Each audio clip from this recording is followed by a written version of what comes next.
남자는 여자를 이해하지 못해서 폭력을 쓰고 여자는 남자를 이해하지 못해서 폭력을 쓰고, 그래서 서로 답답하다고 싸울 때 보면 크크크 치치치 크크크 이러고 싸워요.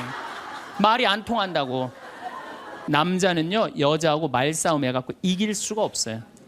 나는 우리 천주교 신부 중에 수녀님하고 싸워갖고 이겼다는 신부를 본 적이 없어. 10년이 지나고 나면요 그 이쁜 얼굴이 온데간데 없어져요. 막 기미도 끼고 막 주근깨도 얼굴에 보이고. 왜 그럴까요? 남편이 뭐라 그럴 것 같아? 그때 내가 눈이 뼈서 너랑 결혼한 거다. 내가 그때 미쳤었다. 나가 죽어라. 우리 이혼하자. 이런 얘기 10년 들으면요 아무리 예쁜 여자도요 얼굴 망가지게 돼 있어요. 그래갖고 결혼 생활 한 20년쯤 한 부부들을 보면은요 아내가 부엌에서 소리만 지르면요 남편은 경기를 일으키는 거예요. 이번 또 내가 뭘 잘못해갖고 저 소리를 지르는 거야. 그냥 남자들이 눈치가 없어요. 눈치가. 말주변 없지 눈치 없지. 그렇죠? 눈치가 없어요 남자들이. 참.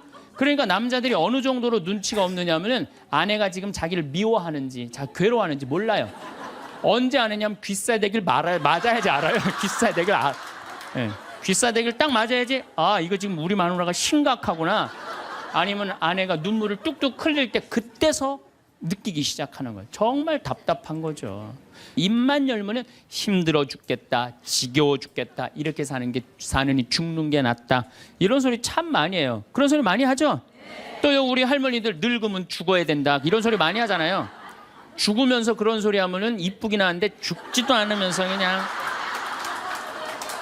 늙으면 죽어야 된다. 우리 어머니가 60 넘어서 딱 뭐라 그러셨어요? 아유 늙으면 죽어야 돼. 깜짝 놀랐어요. 내가 효도할 때가 됐는데 벌써 돌아가시면 어떡해. 그래갖고 나는 신부 5년 휴가 동안 정말 거의 내 모든 휴가는 어머니 아버지를 위해서 썼어요. 뭐 성지순례, 이스라엘, 뭐 그다음에 또 무슨 뭐 우리나라 좋대는데 금강산, 무슨 백두산 다 모시고 갔다 왔어요. 죽는다니까 빨리 갔다 와야 될 거 아니야. 빨리 갔다 와야 될 거 아니야. 그런데 그렇게 60 넘어서 늙으면 죽어야 돼 그 소리를 했는데 깜짝 놀랐는데 요즘은 그 소리 들으면 신경질 난다니까요. 그 소리 하신 지 20년이 지났어요. 20년. 갈 생각을 안 하세요. 행복하지 않았던 윤한기 씨는 노래를 불러도 행복한 노래 안 불렀어요. 내가 왜 이럴까 오지 않을 사람을 어디선가 웃으면서 와줄 것만 같은데.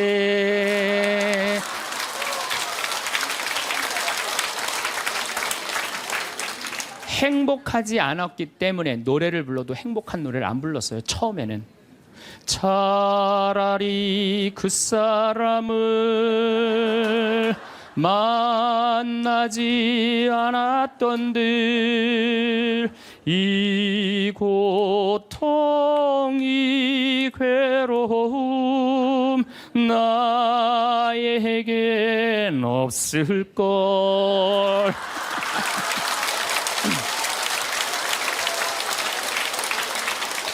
행복하지 않았기 때문에 노래도 행복한 노래가 안 나왔던 거죠.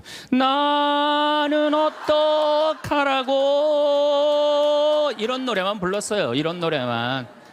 너무합니다. 이것도 김수희 씨가 불렀지만 곡은 윤한기 씨가 쓴 거예요. 황창현 신부님의 행복특강 지금 바로 시작하겠습니다. 영상이 마음에 드신다면 구독, 좋아요, 알림 설정 부탁드립니다. 고급 실버타운이 지옥인 이유와 아프지 않고 오래 살려면 꼭 기억해야 할 한 가지도 함께 들으시면 좋겠습니다. 밥도 고맙다, 이쁘다, 감사다 이러면 향기가 나는데 사람은 어떨 것 같아? 사람. 내가 혼배를 한 200상, 300상 정도 해줬어요. 200상, 300상 정도 해줬는데 혼배를 할 때 내 느끼는 게 어쩜 그렇게 신부들이 하나같이 다 이뻐. 안 이쁜 신부가 없어요. 안 이쁜 신부가. 왜 이쁠까요? 남자가 데이트할 때 뭐라 그래? 보고 싶었어. 사랑해. 난 너 없으면 난 안 될 것 같아. 난 너 없으면 죽을 것 같아. 난 네가 원하는 건 다 해줄 수 있어. 말해봐, 원하는 거. 별을 따다 줄까? 달을 따다 줄까? 그럼 여자가 반짝반짝 웃어야 안 웃어요? 반짝반짝. 그 상태에서 결혼하는 거예요. 그래서 신랑 신부들을 보면 그렇게 예쁘고 잘생겨요. 근데 그렇게 예쁘고 잘생긴 신랑 신부를 혼배를 시켜줬는데 10년이 지나고 나면요, 그 이쁜 얼굴이 온데간데 없어져요. 막 기미도 끼고 막 주근깨도 얼굴에 보이고. 왜 그럴까요?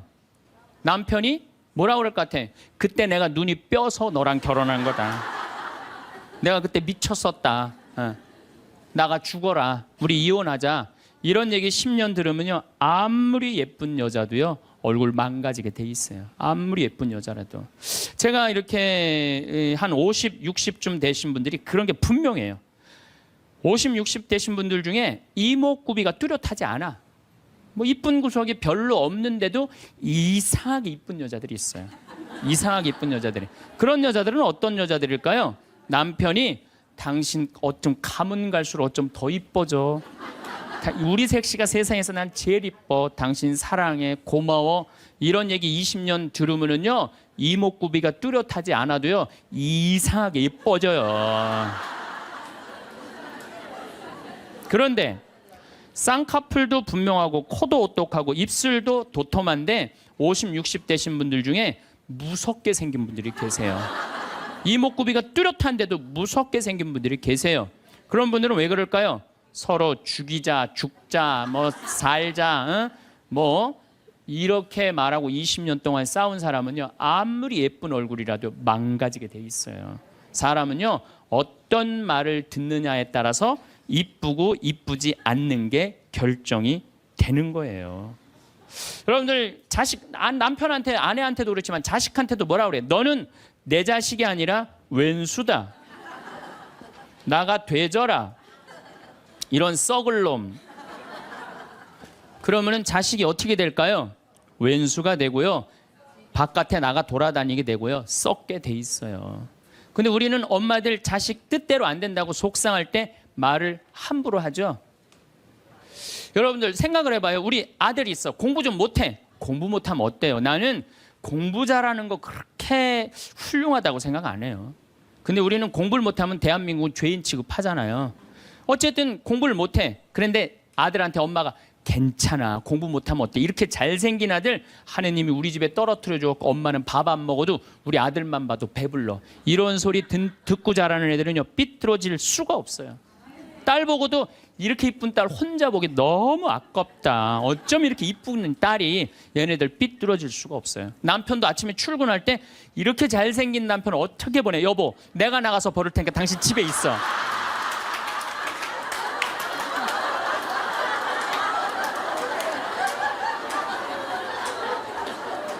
이러면은요, 남자가 돈 벌러 나갈 때 어깨 당당하게 피고 나가요. 근데 남편 출근할 때 뒷꼭지 대고 오늘 그 돈 안 갖고 들어오려면 집에 들어올 생각 꿈도 꾸지 말라고.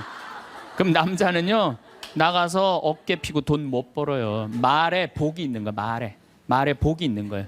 어떤 엄마가 입만 열면 아들한테 빌어먹을 놈이에요. 빌어먹을 놈. 야, 이 빌어먹을 놈아, 밥 처먹어라. 근데 초등학교 1학년 때 반에서 1등을 했어. 근데 엄마가 한다는 소리, 빌어먹을 놈 공부 잘하네? 삶이 힘들었나 봐요.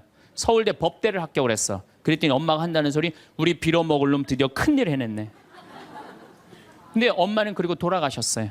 돌아가셨는데 이 아들이 사법고시를 아무리 봐도 안 되는 거예요. 회사에 원서를 넣어도 안 되고, 선을 봐도 퇴짜 받고, 잘생기고 서울대 법대 나왔는데. 그래서 이상원이라는 그 장명하는 사람한테 가서 물어봤어요. 내 인생이 왜 이러는지 난 모르겠다고. 당신 쭉 살아오면서 무슨 얘기를 많이 듣고 살았느냐? 가만히 생각해보니까 엄마가 입만 열면은 빌어먹을 놈이라고.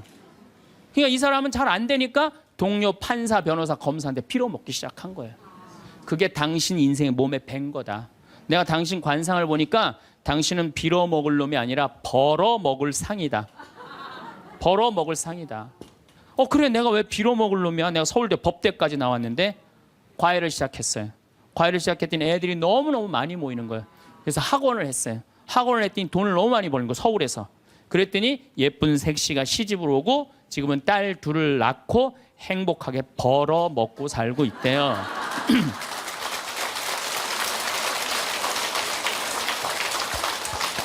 말 한마디에요. 사람 운명이 갈리는 거예요. 말 한마디에. 여러분들은 자식이나 남편, 아내한테 정말 좋은 말을 해주느냐, 생명을 살리는 말을 하느냐, 좋은 열매를 맺는 말을 하느냐, 이거 생각해 봐야 돼요. 여러분들 친구 집에 음식점에 가갖고 친구한테 요즘 장사 잘 돼? 그랬더니 친구가 한다는 말이 이명박 정부 들어부터 되는 게 하나도 없어.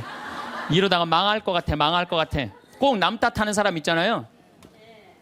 똥파리만 날려, 똥파리만. 근데 또 다른 친구 식당에 갔어요. 그랬더니 다른 친구가 장사 잘 돼? 남들은 힘들대는데 우리 집엔 단골 손님들이 와갖고 내가 매일 가락시장에 가갖고 신선한 재료로 음식을 준비를 해. 자, 다음에 친구들이 야, 너 우리 개 모임이 있는데 동창 모임 있는데 너 좋은 음식점 있으면은 나 안내 좀 해줘라. 그러면 여러분들 똥파리 날리는 집으로 안내할 것 같아요? 신선한 재료로 음식을 준비하는 집으로 안내할 것 같아요? 그렇죠. 말에는요 복이 있게 돼 있어요. 제가 10년 전에 이제 강원도 평창 생태마을을 시작을 했어요. 근데 그때 사실은 주교님께서 저한테 어느 대학에 교수로 가라고 그랬어요. 근데 나는 교수보다는 평창에 가서 농사 짓고 살고 싶다. 그래서 주교님 명을 거역을 했어요. 지금 생각하면 철없었던 거였죠. 거역을 하고 내가 평창에 들어가서 이제 살기 시작했어요. 평창에 들어가서 살기 시작했는데 주교님이 반대한 거 아니에요. 평창에 가서 사는데 1년에 한 번 이제 주교님한테 신년 하례식 할 때 주교님이 물어봐요. 황 신부 거기 살만해? 너무 행복해요. 제가 이제 첫째 매주 뛰어갖고 된장, 간장, 고추장 판매하잖아요.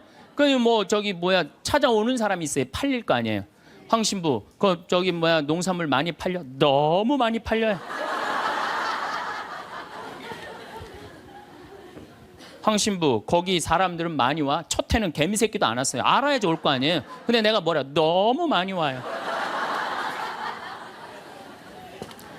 저는 제가 생태마을에 살면서 한 번도 생태마을이 사는 게 힘들다, 지겹다, 나 빨리 본당 내보내줘라 그런 소리 한 적이 한 번도 없어요. 그리고 내가 방송에 나가서든 어디 강의 가서든 나는 평창에 사는 게 너무 행복하다. 밤하늘에 별도 예쁘고 요즘은 또 이 물이 풍부해갖고 아침에 물 한 개가 피면요 아침에 일어나면 기가 막혀요. 네. 내가 좋다 아름답다는 얘기만 하니까 강의 듣는 사람들이 무슨 생각할 것 같아요? 한번 가봐야지. 한번 가봐야지. 그러니까 첫 해는 1000명 정도밖에 안 왔는데 작년에는 3만 명이 오르더니 올해는 4만 명까지 지금 왔어요. 4만 명. 사람들이 너무 많이 오는 거예요. 말이 뭐를 불러일으켜? 복을 불러일으키는 거, 복을. 근데 우리 직원들한테도 올 연초에도 회의할 때 그랬어요.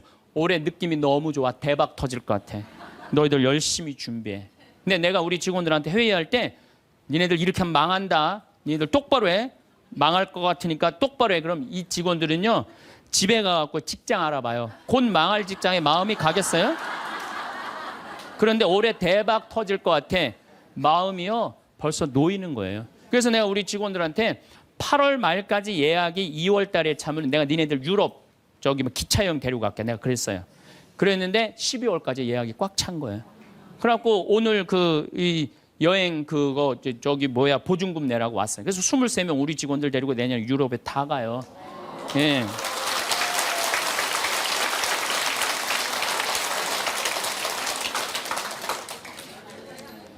제 신조는 그달에 번 건 그달에 다 쓰자. 이게 제 신조예요. 예. 올해 번 거는 올해 다 쓰자. 이게 내 신조예요. 그러니까 내가 행복하다, 많이 온다, 많이 판매된다. 이렇게 말하니까 우리 생태마을이 즐겁고 행복하고 사람이 어제도 250명 다녀왔어. 내일도 또 250명 오고 매일 그냥 내가 외부 강의 나오지 않는 한 안에는 꽉꽉 차는 거예요. 말이 복을 불러일으키는 거야. 말이. 귀양하는 말인데 좋은 말, 행복한 말을 해야 되지 않아요? 근데 우리는 현대인들은 이런 특성이 있어요. 입만 열면은 힘들어 죽겠다, 지겨워 죽겠다, 이렇게 사느니 죽는 게 낫다. 이런 소리 참 많이 해요. 그런 소리 많이 하죠? 또요 우리 할머니들 늙으면 죽어야 된다. 이런 소리 많이 하잖아요. 죽으면서 그런 소리 하면은 이쁘긴 한데 죽지도 않으면서 그냥 늙으면 죽어야 된다. 우리 어머니가 60 넘어서 딱 뭐라 그러셨어요? 아유, 늙으면 죽어야 돼. 깜짝 놀랐어요. 내가 효도할 때가 됐는데 벌써 돌아가시면 어떡해. 그래갖고 나는 신부 5년 휴가 동안 정말 거의 내 모든 휴가는 어머니 아버지를 위해서 썼어요. 뭐 성지순례, 이스라엘, 뭐 그다음에 또 무슨 뭐 우리나라 좋대는데 금강산, 무슨 백두산 다 모시고 갔다 왔어요. 죽는다니까 빨리 갔다 와야 될 거 아니야. 빨리 갔다 와야 될 거 아니야. 그런데 그렇게 60 넘어서 늙으면 죽어야 돼 그 소리를 했는데 깜짝 놀랐는데 요즘은 그 소리 들으면 신경질 난다니까요. 그 소리 하신 지 20년이 지났어요. 20년. 갈 생각을 안 하세요. 아버지는 피부가 더 뺑뺑하고 어머니도 더 고와지세요. 그러니까 죽지도 않을 거면서 힘들어 죽겠다, 지겨워 죽겠다, 사는 게 지겹다. 이게 말이 안 된다는 거죠. 복을 차는 거예요. 여러분들 뭐 2년 전인가 우리 서울교구 시각장애우들 100분이 우리 생태마을에 오셨어요. 정말 그분들 기쁘더라고요. 그래서 내가 뭐가 그렇게 기쁘냐 그랬더니 신부님 우린 눈에 뵈는 게 없어서 행복하다고. 눈에 뵈는 게 없어서 행복하다고. 그런데 그분 네 분이 여러분들 제가 시각장애우들이랑 1년을 같이 살았어요. 상계동에서 1년을 살았는데 너무 잘 알아요. 그분들 뭐 젓가락 비비는 거 뭐 노름도 다 해요. 할 거 다 해요. 예, 뭐 별걸 다 하는데 시각이 이게 어렸을 때 열이 너무 나갖고 시각을 잃어버리는 경우 많거든요. 그때는 눈알을 빼요. 이 눈알이 있는 분들이 있고 아예 알을 빼는 분들도 있어요. 근데 이 눈알을 빼면 중증들이에요. 중증들. 눈이 있어도 흐릿하게 보이는 분들도 있어요. 근데 이 눈알을 뺀 내 형제가 우리 생태마을 그 데크 강이 내려다보는 데크에 서서 이렇게 말하는 거예요. 야 베드로야, 내가 50년 동안 우리나라 참 많이 다녀봤는데 이렇게 경치 좋은 데는 처음 본다. 그래서 내가 물어봤어요. 아니 이게 경치 좋은지 당신들이 어떻게 아느냐 그랬더니 신부님 강물 소리 들리지 않느냐. 강물 소리, 새 소리 들리지 않느냐 이거야. 그 다음에 느티나무 바람에 흔들리는 소리 들리지 않느냐. 또 5월 달에 오셨는데 아카시아 향기, 공기 이렇게 경치 좋은 데는 처음이라는 거예요. 얼마 전에도 우리 생태마을에 교수님인데 60에 시력을 잃기 시작해갖고 65세 완전히 시력을 잃으신 교수님이 오셨어요. 근데 그분이 나하고 밥을 먹으면서 이런 말씀을 하시더라고요. 신부님, 저도 오래간만에 새벽에 강물 소리 너무 듣기 좋은 강물 소리 들어서 3시간 동안 강물 소리에 흠뻑 젖었다는 거예요. 그리고 새벽에 새가 우는데 너무 자기 오래간만에 행복했다고. 근데 여러분들은 이 두 눈으로 온 세상을 다 보면서도 사는 게 지겨워 죽겠어. 이렇게 사느니 죽는 게 나. 눈이 아깝다 이거예요. 눈이 아깝다. 눈알 하나 갈아 끼는데 얼마 들어? 1억 들어. 1억. 2개 갈아 끼면 2억이야. 2억. 지금 난 눈 뜨고 쳐다보고 있는 분들 지금 2억 지금 깔고 있는 거예요. 지금 2억.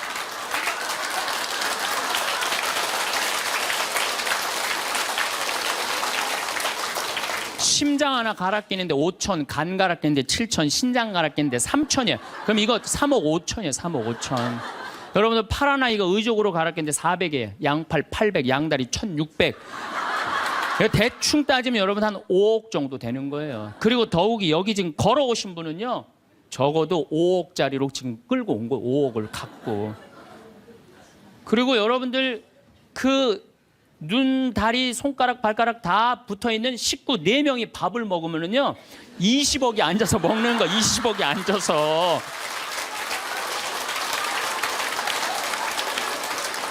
아니 20억이 앉아서 먹으면서 사는 게 지겹다, 이렇게 사는 게 죽는 게 낫다. 하느님이 주신 축복을 날리는 거예요. 날리는 거예요. 밥 먹을 때 재산이 없으면 어때요? 출세 안 하면 어때요? 앉아서 뭐라 그러면서 먹어. 우리 20억 밥 먹자. 얼마나 행복해.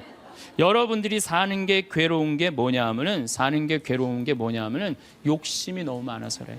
그래서 입에서 나오는 게 지겹고 불만만 나오는 거야. 사는 게 힘들면은 좋은 소리가 안 나오잖아요. 욕심이 많으면 사는 게 힘들어져요. 사는 게 힘들어서 욕심이 생기는 게 아니라 욕심이 많아서 사는 게 힘들어집니다. 여러분들 욕심만 안 피면요 우리 인생 괴롭지 않아요. 그러니까 괴로운 사람들은 입만 열면 힘들다 그래. 여러분들 가수 윤항기 씨 알죠? 이 윤항기 씨가 사실은 아버지가 아버지가 미 8군에 노래하던 분이에요. 어머니는 무용수였어요. 그런데 아버지가 마약을 하시다가 나중에 폐결핵으로 돌아가세요. 어머니는 무용수 따라다니는데 허리가 잘못돼갖고 또 돌아가세요. 천하에 누구만 남느냐면 윤복희, 윤한기 둘만 남는 거예요. 부모는 일찍 돌아가시고. 그렇게 이 윤한기 씨 자서전을 읽어보면 너무 배가 고파갖고 해병대 지원해서 갔다는 거 아니에요. 그렇게 힘들고 고통스러웠던 윤한기 씨는 행복하지 않았어요. 행복하지 않았던 윤한기 씨는 노래를 불러도 행복한 노래 안 불렀어요. 내가 왜 이럴까 오지 않을 사람을 어디선가 웃으면서 와줄 것만 같은데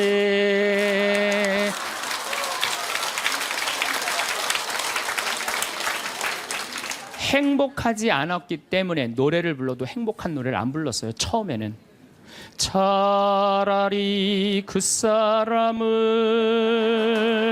만나지 않았던들 이 고통 이 괴로움 나에겐 없을걸.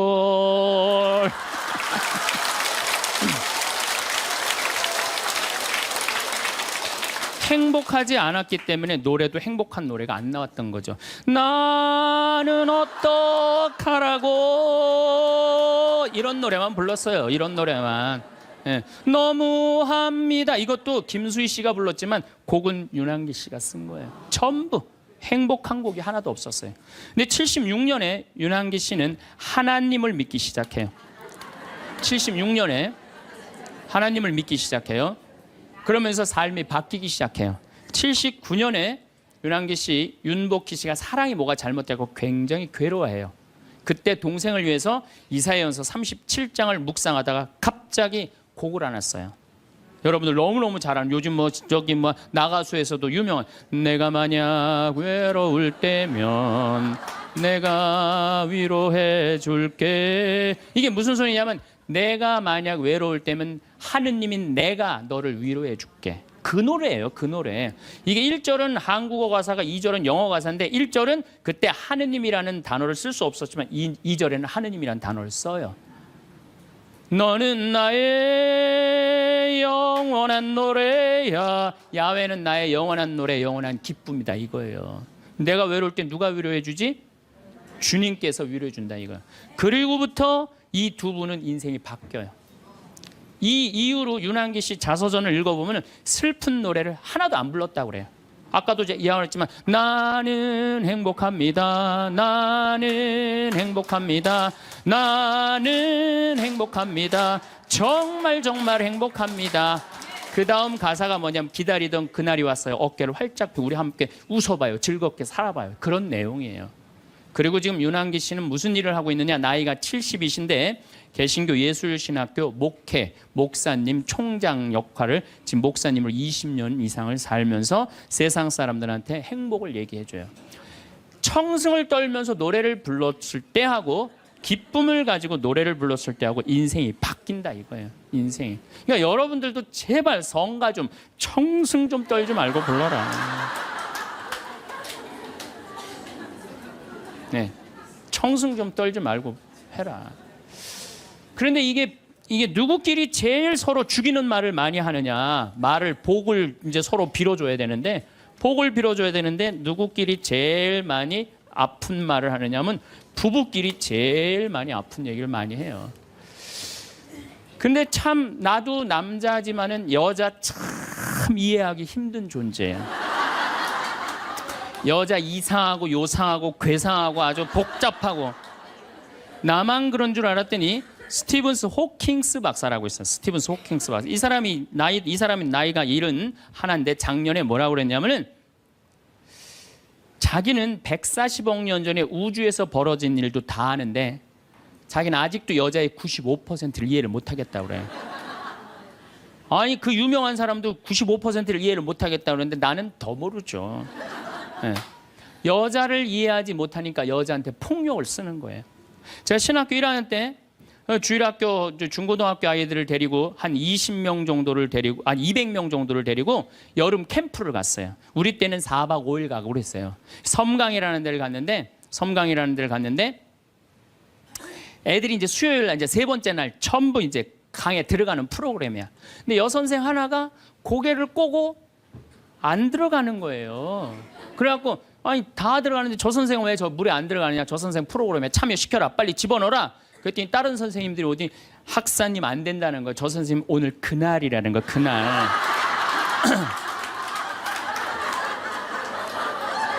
근데 내가 신학교 1학년이 그날이 뭔지 어떻게 알아요? 그래서 내가 물어봤어요. 그날이 뭔데? 아 학사님 오늘 저 선생님 그날이 안 된다니. 오늘 물에 들어가는 날이지 그날이 뭔데? 그랬더니 어떤 지혜로운 엄마 선생님이 나를 한 군데로 데려가더니 학사님 여자는 한 달에 한 번 매직이 있다는 거예요. 그래서 내가 매직이 뭔데요? 근데 그 엄마 선생님 정말 지혜로웠던 것 같아요. 그 엄마 선생님이 학사님 이 여자는 한 달에 한 번 생리를 하는데 그때 피가 나오기 때문에 물에 들어가면 안 된다는 거예요. 나는 그거 처음 알은 거예요. 처음 알은 거 그때. 그러니까 내가 여자에 대해서 모르니까 여자한테 뭐를 하느냐 하면 폭력을 쓰는 거예요. 폭력을. 근데 이런 일들이 집안에서 수도 없이 일어나요. 남자는 여자를 이해하지 못해서 폭력을 쓰고 여자는 남자를 이해하지 못해서 폭력을 쓰고 그래서 서로 답답하다고 싸울 때 보면 크크크 치치치 크크크 이러고 싸워요. 말이 안 통한다고. 그러니까 여자에 대한 생물학적 특징을 알아야 되고 남자에 대한 생물학적 특징을 알아야 되는데 그거에 대해서 서로 모르는 거예요. 근데 이제는 알아야 돼요. 왜 알아야 되느냐 하면은 옛날에는 남자하고 여자하고 20살에 결혼해갖고 50살에 죽었어요. 남자 여자 20살에 결혼해갖고 애 한 10 낳다 보면요 애 낳다가 죽어요. 남자는 애 키우다 죽어요. 그 갈등이 있을 수가 없어요. 부부라고 그러지만은 한 집에 살지도 않아. 안사람 바깥사람 그러고 그냥 사는 거예요. 근데 요즘은 안 죽어. 100살까지. 남자 여자가 50살서부터 100살까지 서로 이해도 못하면서 한 집에서 50년을 사는 거예요. 서로를 이해를 못하면서. 그러니까 말이 어떤 말이 나와? 상대방한테 가슴에 멍을 들게 하는 말이 나오는 거예요. 멍이 들게 하는 말을. 그래서 다음 시간에는 과연 우리 남자 여자가 도대체 어떤 특징을 갖고 있기 때문에 서로 크크크 치치치 크크크 하고 싸우는지 왜 남자 여자가 서로 으르렁거리면서 잡아먹을 듯이 싸우는지 그 이야기를 다음 시간에 하도록 하겠습니다. 감사합니다. 참 예수님 네, 지금 생명을 살리는 말씀이라는 주제로 이야기를 나누고 있습니다. 우리 인간은 말이라는 것처럼 중요한 게 없는데 이 말을 잘 사용하느냐 사용하지 못하느냐에 따라서 그 공동체가 행복하기도 하고 그 공동체가 불행하기도 합니다. 내가 또 복을 불러오는 말을 하는 사람이 있고 복을 차는 말을 하는 사람도 있습니다. 그래서 과연 나는 생명을 살리는 말씀을 하는 사람인가, 좋은 열매를 맺는 말씨를 뿌리는 사람인가, 아니면 입만 열무는 기분 나쁘게 하는 말투를 던지는 사람인가, 이 이야기를 나누고 있습니다. 근데 이게 부부끼리 가장 많은 상처를 주는 것 같아요. 지난주 끝에도 잠깐 말씀드렸듯이 나도 남자지만 참 여자를 이해하기가 힘들어요. 제가 이렇게 한 2년 전에 제가 위암 수술을 했어요. 그래갖고 이제 이 위를 암 환자들은 온도가 42도가 넘어가면 재발하지도 않고 암이 죽는데요. 그래서 이제 제가 찜질방을 잘 가요. 찜질방을 잘 가는데 아주 뜨거운 찜질방을 잘 가는데 얼굴이 알려졌잖아요. 그래갖고 아는 사람들이 많아요. 그래갖고 수건을 뒤집어 쓰고 찜질방에 가서 앉아 있어요. 한쪽 끝에 조용히 쭈그리고 앉아 있어요.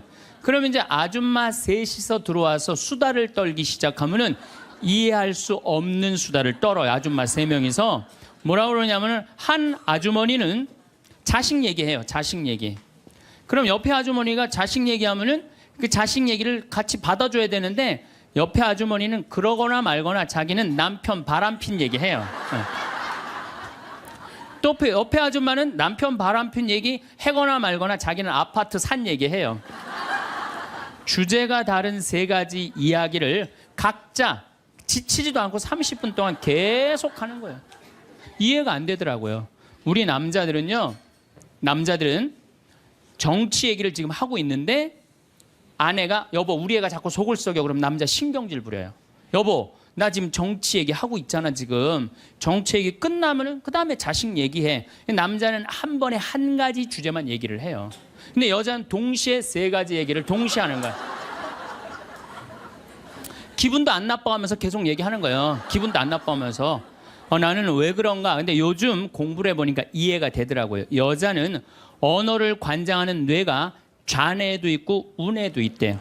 그냥 머릿속에 말이 꽉 차 있는 거야. 말이 꽉 차 있으니까 말을 해야 돼. 그런데 말은 하긴 해야 되는데 또 들어야 되잖아. 근데 말을 하면서도 귀는 동시에 두 가지를 구분해서 들을 수 있대요. 이게 무슨 얘기냐면은 한 아주머니는 자식 얘기 자기는 입으로 하면서 귀로는 남편 얘기도 듣고 아파트 얘기도 듣는 거야. 무시하는 게 아니야. 그냥 자기 각자 얘기하면서 상대방 얘기도 다 듣는 게 여자예요. 남자는 언어를 관장하는 뇌가 좌뇌 뒤에만 있어요. 좌뇌 뒤에. 그래갖고 남자들이 교통사고 나갖고 좌뇌를 다치잖아요. 그러면은요 언어 상실이 온대요. 근데 여자가 교통사고 나갖고 좌뇌를 다치잖아요. 좌뇌를 다쳐도 전혀 말하는데 지장이 없대요. 아직도 우뇌가 남아 있어서. 그리고 이런 이 부부가 남자하고 여자하고 부부 싸움을 하잖아요. 그럼 남자는 또 흥분을 하면 그나마 좌뇌 뒤에 언어를 관장하는 뇌 기능이 없어져 버린대. 흥분하면.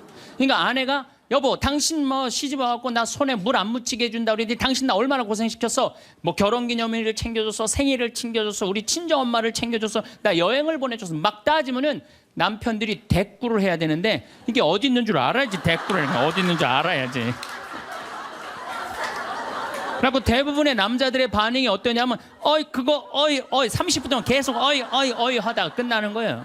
여자는 그냥 좌뇌에 있는 거 쏟아내고 우뇌에 있는 거 쏟아내고 막 30분 동안 그냥 있는 대로 공격을 하고 난 다음에 여자는 할 얘기 다 했어요. 그 남자가 그게 시끄러. 그리고 여자는 자기 하고 싶은 얘기 다 하면은요 원도 한도 없어요. 부엌에 가고 아무 일도 없다는 듯이 설거지해요. 그럼 그때부터 남자들이 신경질이 나는 거예요. 왜 신경질이 나냐면 왜 내가 그때 그 적절한 대답을 왜 찾아내지 못했을까? 막 신경질이 나는 거예요. 그래갖고 막 쇼파 던지고 신경질을 부리면은 아내가 부엌에서 아무 일도 없다는 듯이 아내가 한마디 해요. 나와서 이 사람은 무슨 말만 하면 승질을 부린다고. 그러니까 말싸움으로 아내를 이길 수가 없어요. 남자는요 여자하고 말싸움 해갖고 이길 수가 없어요. 나는 우리 천주교 신부 중에 수녀님하고 싸워갖고 이겼다는 신부를 본 적이 없어.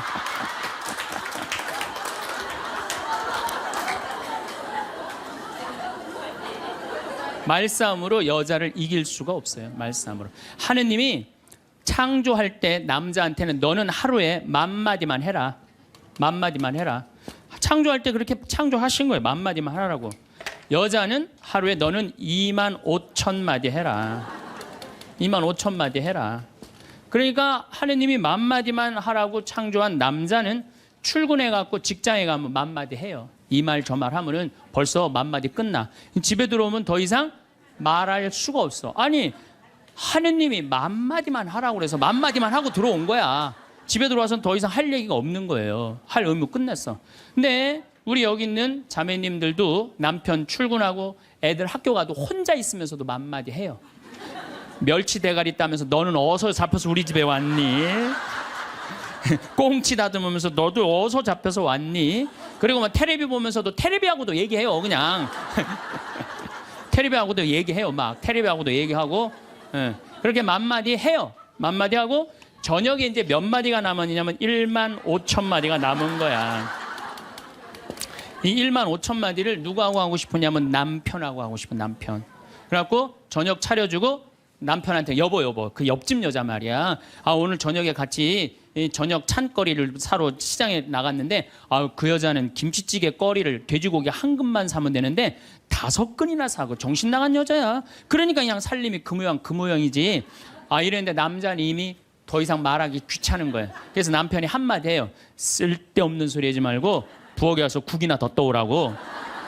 그럼 여자는 미치는 거예요. 아직도 15,000마디가 남아있는데 국 떠오라고 그러면 미치는 거예요. 근데 저도 이 말에 저도 동감을 해요. 왜냐하면 저는 만마디만 하게 창조된 인간이잖아요. 그런데 나는 이렇게 강의를 하면 10만 마디를 해요. 10만 마디. 10만 마디라니까 사실은 난 사제관에 우리 생태마을에서 강의하고 사제관에 딱 밥 먹으러 저녁에 내려가잖아요. 한마디도 하기 싫어요. 한마디. 근데 우리 밥 해주는 자매님이 밥하고 난 다음에 뭐 이런저런 얘기할 거 아니에요. 뭐 개도 내가 5마리 키우니까 개 얘기도 하고 뭐 좀 대꾸하기가 싫은 거예요. 그래서 한동안 대꾸를 안 했어요. 대꾸를 안 하니까 굉장히 기분이 나쁘잖아요. 신부님이 대꾸를 안 하니까 안 되겠더라고요. 그래서 하루는 불러서 내가 얘기를 했어요. 남자는 하루에 10,000마디만 하게 창조됐는데 내가 10만 마디를 한다. 그래서 나는 정말 대꾸하기가 싫다. 한마디도 하기 싫다. 그냥 밥만 먹고 싶다. 나한테 앞으로 말 시키지 말아라. 제가 얘기를 했어요. 얘기를 했는데도 그래도 우리 자매님도 여자인지라 말을 하잖아요. 그럼 막 말을 하는데 내가 얘기했는데 말하니까 신경질을 나잖아. 내가 인상을 딱 쓰면은 자매님이 한마디 해요. 신부님 대꾸하라는 게 아니야. 그냥 나 떠드는 거니까 그냥 밥만 먹으라는 거야.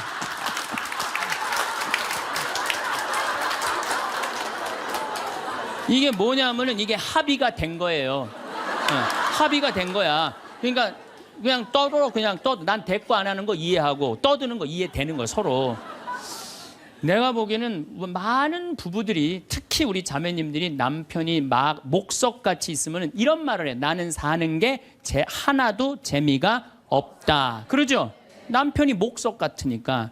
그런데 남편이 목석이 아니에요. 원래 창조되기를 그렇게 창조된 거예요. 10,000마디만 하게 창조된 거예요. 그러니까 여러분들은 유일한 실수는 10,000마디밖에 할 줄 모르는 인간이랑 결혼한 게 유일한 실수예요. 더 놀라운 건 뭐냐면은 한 아주머니는 자식 얘기하고 한 아주머니는 남편 얘기하고 한 아주머니는 아파트 얘기하면서 손으로는 달걀을 까먹어 간다는 거예요.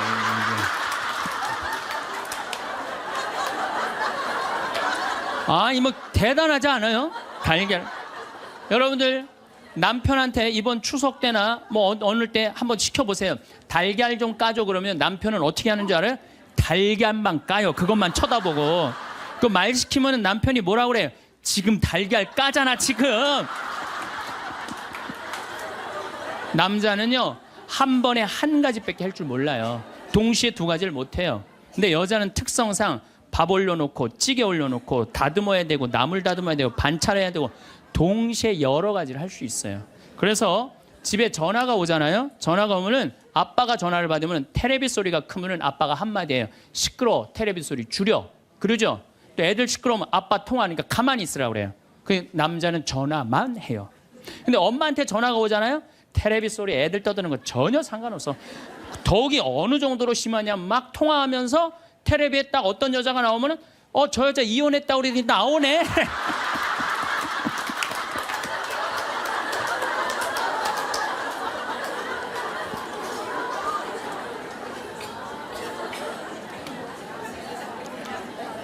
이게 무슨 얘기냐면은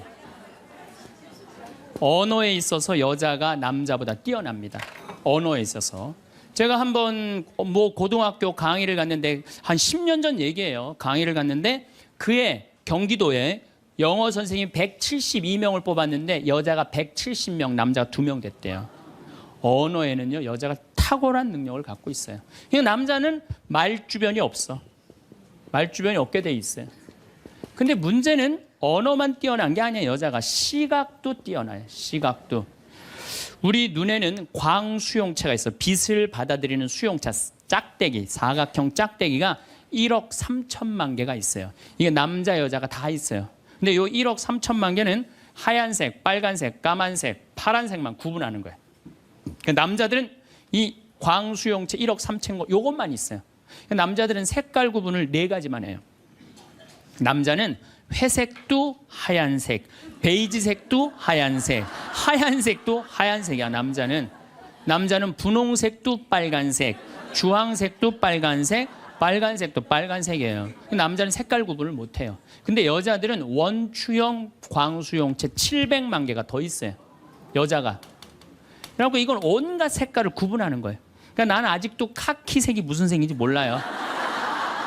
카키색, 잿빛색, 쥐오리색, 뭐 별색을 다 얘기해 여자들은. 그런 구분이 다 되는 거예요. 여자들은 생겨 먹은 것 자체가 그렇게 생겨 먹은 거예요. 색깔. 그러니까 네 가지 색깔밖에 구분하지 못하는 남자와 온갖 색깔을 구분하는 여자하고 부부야. 그 부부가 옷 사러 나가면 싸울 것 같아, 안 싸울 것 같아? 싸워요. 왜냐하면 남자는 다 그게 그거 같으니까 아무거나 딱 붙잡아. 여보 가자 그러면 아내가 답답해 보이잖아요. 여보 지금 당신 얼굴 색깔하고 그 옷 색깔하고 맞다고 생각해? 안 어울리잖아. 가만히 있어봐. 그래갖고 이거 들었다 놨다 저거 들었다 놔면은 남편이 신경질이 나는 거야. 뭘 저렇게 까다롭게 고르느냐. 아무거나 그냥 입고 가지. 그러니까 남자들하고 여자하고 싸울 수밖에 없어요. 싸울 수밖에 없어요. 그래갖고 옷 사러 나갈 때는 같이 나갔는데 들어오는 시간은 달라요. 이미 남자는 벌써 들어와 있어. 신경질 부리고. 그러니까 색깔 구분 때문에 그래. 색깔 구분. 그런데 남자들은 옛날에 사냥하던 버릇이 있어서 시각이 터널형 시각을 갖고 있어요. 멀리 사슴을 발견해야 돼. 곰도 발견해야 되고. 그래서 멀리 이렇게 쪼여서 보는 습관이 있어요. 남자들은. 멀리 있는 걸 잘 봐요. 남자들이. 그런데 요즘 남자들이 사냥을 해요, 안 해요? 안 해요. 그러니까 쪼여 보는 습관은 있는데 사냥을 안 하니까 요걸 남자들이 어디다 쓰냐면 잔치집에 가면은 이쁜 여자가 있으면 그걸 쪼여서 봐요. 금방 누구한테 들켜요? 마누라한테 들키는 거예요. 이쁜 여자 처음 보냐고. 어떻게 알았지? 왜 몰라? 이렇게 쪼여서 보고 있는데. 그래서 참 재미난 통계가 있어요. 부부가 같이 잔치집에 가면 남자는 3명 내지 4명밖에 모르는데 온 사람. 그 사람 왔었어? 이런데요. 나는 뭐 기억이 없는데. 기억이 없지 당연히. 이거 쪼이고 계속 보고 있었으니까. 근데 여자는 시각이 180도라 다 본대요. 다.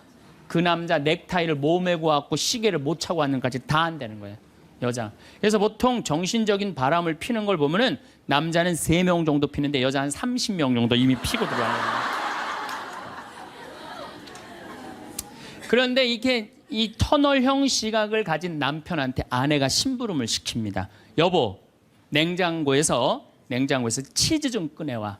그러면 이 남자들이요, 딱 냉장고만 열면요, 답답한 거예요. 이놈의 치즈가 어디 있는 거야, 이게. 터널형으로 보니까 이게 안 보이는 거예요, 치즈. 못 찾아요. 그 좁은 그 냉장고 안에 있는 그걸 못 찾아요. 그래갖고, 아니, 치즈가 어디 있다고 그래. 나 못 찾겠는데. 그러면은 아내는 이게 180도 시각이기 때문에 뒷꼭지에도 시각이 있어요. 그래갖고 딱 냉장고 문을 열고 들여다도 안 봐요. 들여다도 안 보고 딱 손 넣고 딱 꺼내갖고 남편 코앞에 딱 들여대는 거예요. 이걸 못 찾느냐고. 그러면요 남자들은요 깜짝깜짝 놀라는 거예요. 아내의 능력에 대해서 놀라는 거예요. 그래갖고 결혼 생활 한 20년쯤 한 부부들을 보면은요 아내가 부엌에서 소리만 지르면요 남편은 경기를 일으키는 거예요.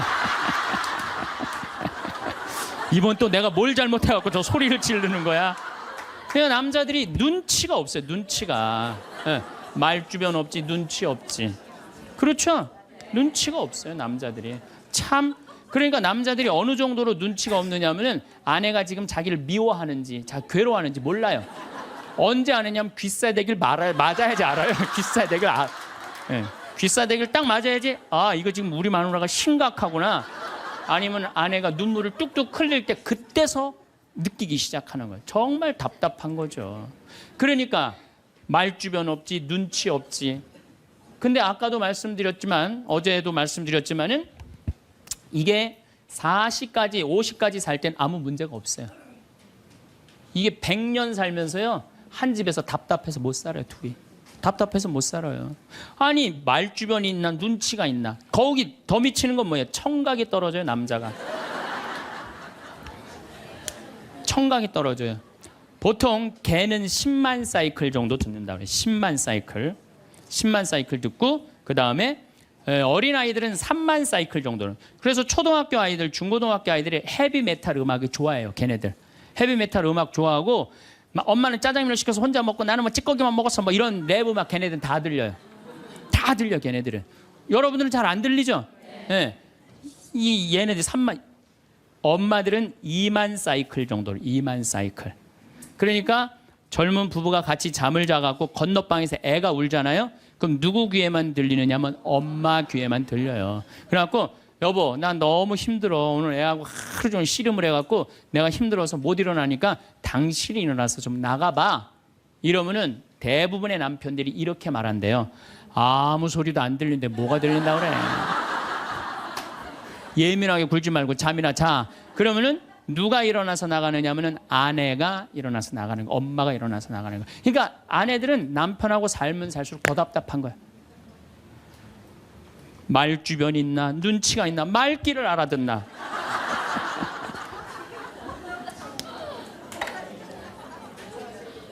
그러니까 이제 한 집에서 할아버지하고 할머니하고 한 집에서 사는 할머니 할아버지야. 예. 할아버지가 이제 저녁 국을 못 끓였는지 너무 궁금한 거야. 그래서 안방에서 할머니한테 여보 마누라 오늘 저녁 국 못 끓였어? 근데 부엌에서 딸그락 딸그락 소리는 들리는데 대답이 없는 거야. 이놈의 마누라가 날 또 무시하는구나. 이번엔 또 거실에 나가고 또 한번 물어봐요. 이놈의 마누라 저녁 국 못 끓였냐니까 왜 대답이 없어? 아 근데 딸그락 딸그락 소리는 들리는데 또 대답이 없는 거야. 너무 화가 난 할아버지가 이번에는 부엌에 가갖고 이놈의 할망구야. 저녁 못 끓였는지 내가 3번이나 물었는데 대답을 안 하냐고. 사람 말이 말 같지 않으냐고. 그러니까 할머니가 눈을 동그랗게 뜨고 하는 말이 내가 콩나물국이라고 3번 얘기했잖아. 누군만 못 들은 거야? 할아버지. 제가 이렇게 강의를 가면은요 할아버지들이 이렇게 하고 듣는 할아버지들이 참 많아요. 이게 남자의 특성이에요. 그래서 남자들은 만 사이클밖에 못 들어요. 만 사이클. 그래갖고 남자들은 음악을 빠른 음악 들으면 다 시끄럽다고 그래. 다 시끄러우니까 끄라고. 그저 남자한테 음악이라고 그러는 건 꿍짝짝 꿍짝짝 어머나 어머나 이러지 마세요. 이런 음악만 음악이에요. 남자는. 그래서 30대 40대가 넘으면 트로트를 좋아할 수밖에 없어. 남자들은. 빠른 음악을 안 들리니까. 한 28,000 사이클 정도가 보통 우리 음악에서 나오는 헤비메탈 음악이거든요. 그러니까 못 듣는 거예요. 그 다음부터는. 그러니까 말귀 못 알아듣지, 눈치 없지, 말주변 없지. 자, 요즘 어떤 할아버지가 할머니하고 같이 한 집에서 사는데 그런 거예요. 이제 냉장고가 고장이 났고 애프터 서비스를 불렀어. 애프터 서비스를 딱 불렀는데 애프터 서비스 하고 난 다음에 갔어. 근데 요즘은 참 대한민국이 애프터 서비스 끝나고 나면은 고객센터에서 전화하잖아요. 고객님 매운 만족하십니까? 보통 만족하십니까? 저 설문조사를 하잖아요. 근데 이게 또 할아버지가 전화를 받았네. 아 냉장고 고쳤는데 이제 애프터 서비스라고 전화를 했는데 애프터 서비스 센터에서 전화했다 그러니까 뭘 또 애프터 서비스를 해주느냐. 그래갖고 뭐라고 그러니까 할아버지가 할머니한테 그런 거야. 여보 마누라 요즘 이상해. 냉장고 고쳤는데도 뭐 매운 만두 먹을래요? 보통 만두 먹을래요? 그렇게 물어보는데 말귀를 못 알아들어요. 말귀를. 그러니까 60이 넘어가기 시작하면 할머니들 목소리가 커지기 시작해요. 막 할아버지한테 막 소리 지르는 거예요. 소리 지르는 이가 말귀를 못 알아들으니까 소리를 지르기 시작하는 거예요. 그러니까 점점 나이 먹으면 할머니들은 거칠어지고 그러니까 말귀를 못 알아들으니까 기억력까지 떨어지게 돼 있어. 동시에. 그러니까 어떤 할머니 할아버지가 또 한 집에서 살면서 할아버지가 너무 배가 고픈 거예요. 할머니한테 심부름을 시켰어요. 여보 마누라 좀 부엌에 갖고 냉장고에서 우유하고 아이스크림 좀 갖다 줘. 나 배가 고파. 그랬더니 할머니가 막 일어나면서 가려고 그랬어요. 그랬더니 할아버지가 신경질을. 이놈의 마누라야 그냥 가면 어떻게 가다가 까먹으면 어떻게 하려고 그냥 가냐고. 적어가라고. 우유하고 아이스크림. 할머니가 딱 째려보고 이놈의 영감탱이가 내가 그것도 모를까 봐 그걸 적어가라고 그러냐고. 기다리라고 내가 우유하고 아이스크림 갖다 줄 테니까. 할머니가 추측 가셨어요. 갔는데 한 몇 분 있다가 왔는데 할머니가 삶은 계란을 갖고 온 거예요. 근데 이 할아버지가 뭐라고 그러냐면은 기가 막힌 거예요. 고마워 마누라 삶은 계란 갖다 줘서. 자기가 뭐 시켰는지도 모르는 거야.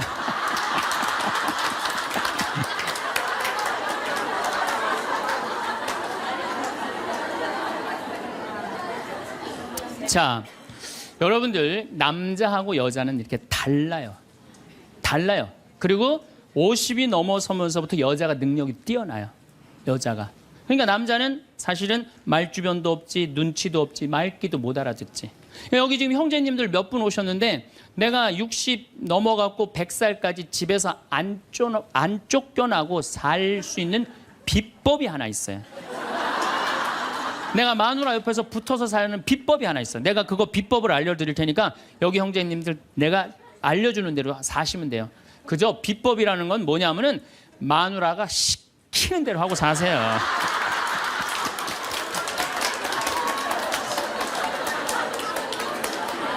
밥 먹으라 그러면 밥 먹고, 이 옷 입으라면 이 옷 입고, 저거 입으라면 저거 입고, 어디 갔다 오라면 갔다 오고 그러지 뭐 자기 뜻을 밝히지 마세요. 자기 뜻을. 그래야지 안 쫓겨나고 살 수 있어요. 시키는 대로 하고 살면 돼. 시키는 대로.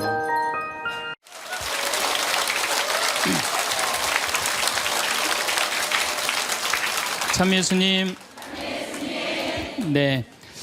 우리가 생명을 살리는 말씀을 하느냐, 좋은 열매를 맺는 말씨를 뿌리느냐, 아니면은 상대방 기분 나쁘게 하는 말투를 던지느냐, 이 이야기를 3주에 걸쳐서 이야기를 나누고 있습니다. 우리가 가장 가까이 있는 사람한테 가장 상처 주는 말을 참 많이 하는 것 같아요. 그래서 여러분들 그 부부끼리 서로 기분 나쁠 때가 있어요. 기분 나쁠 때 있잖아요. 네. 그럴 때 이렇게 뭐 감정적으로 생각하거나 극단적으로 생각할 필요가 없을 것 같아요.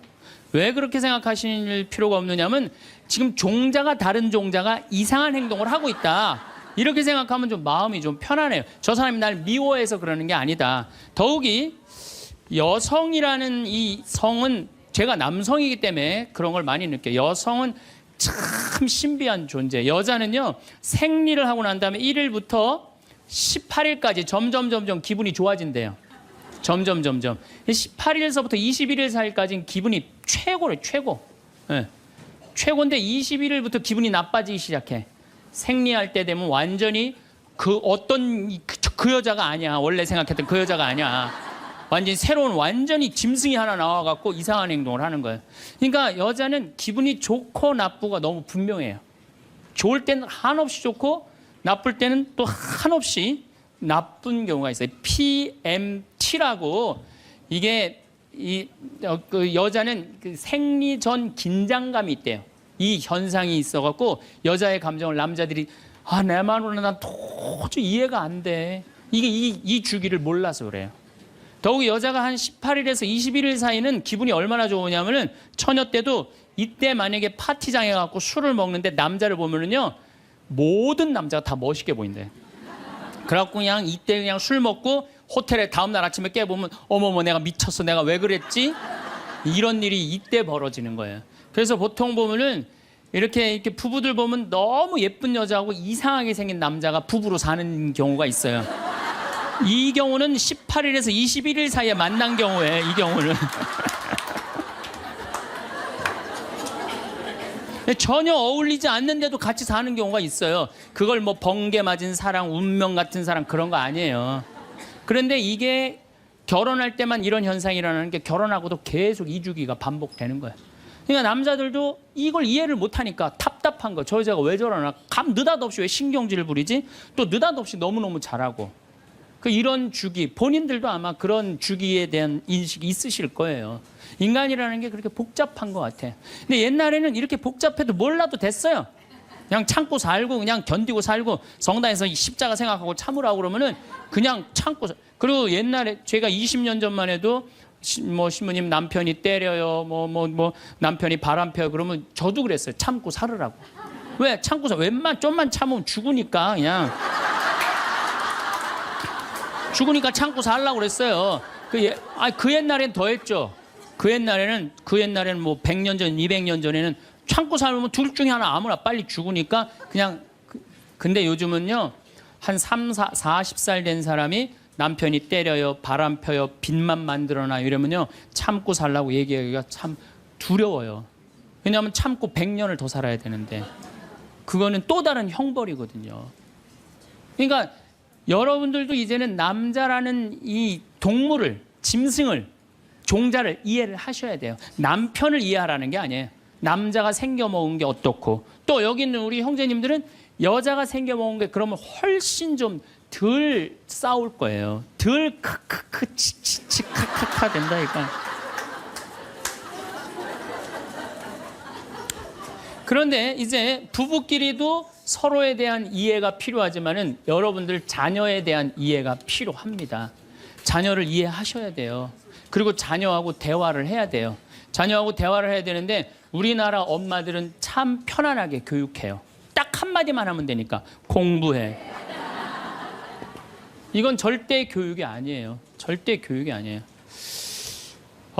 작년 3월 13일 날 고등학교 3학년 남자아이가 엄마를 죽였어요. 목으로 칼을 찔러서. 그런데 얘가 전국 4천등 하는 아이였대요. 모의고사에. 전국. 근데 엄마는 전국 1등 하라고 그래요. 전국 1등. 나는 전교 1등은 들어봤어도 전국 1등은 처음 들어봤어요. 전국. 자식한테 전국 1등을 하라고 강요한 엄마는 처음 들어봤어요. 근데 얘는 전국 4천등이면요 서울대 들어가요. 왜냐면 1년에 서울대 4,000명 정도 뽑거든요. 4,000명 정도 뽑으면 뭐 카이스트, 경찰대 뭐 이런 데 다 빠지면은요 서울대 들어가고도 남아요. 그런데 얘는 전국 63등으로 고친 거야. 63등인지 62등인지. 내가 고등학교 때 반에서 받은 등수야 이거야. 고등학교. 그런데 엄마가 이 성적표를 받아보고 아이를 야구방망이 골프채로 8시간을 두들겨 팼다는 거예요. 엄마가 전국 1등 하라고 그랬더니 왜 전국 62등 하느냐. 근데 3월 14일이 무슨 날이냐면 학부용 진학 상담하는 날이야. 얘는 전국 62등도 8시간 두들겨 맞았는데 이거 전국 4,000등 걸리면은 나는 죽는다.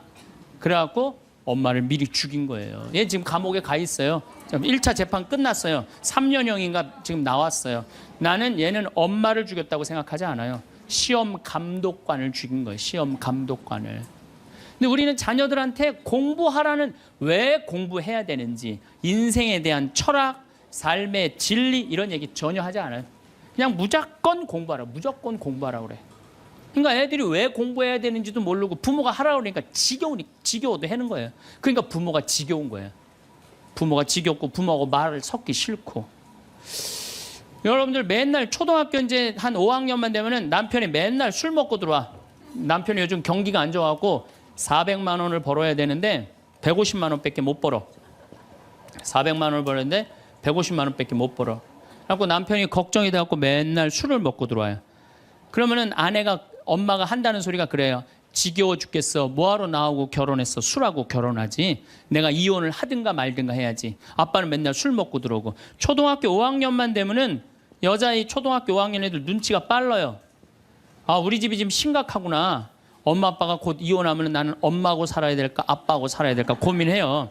아빠가 밤 10시에 술이 취해갖고 들어왔어. 그래도 딸이라고 아빠 들어왔냐고. 아빠 오셨어요? 아빠가 한다는 소리가 우리 딸 이리 와. 아빠가 안아줄게. 걱정하지 말고 넌 들어가서 공부해. 이 아빠가 다 알아서 할게. 아니 엄마는 이혼한다는데 뭘 다 알아서 한다는 거야. 근데 엄마는 지겨워 죽겠어. 내가 이혼하든지 말든지 이런 소리 하면요. 얘는 마음 잡고 공부 못합니다. 공부하란다고 공부하는 게 아니거든요.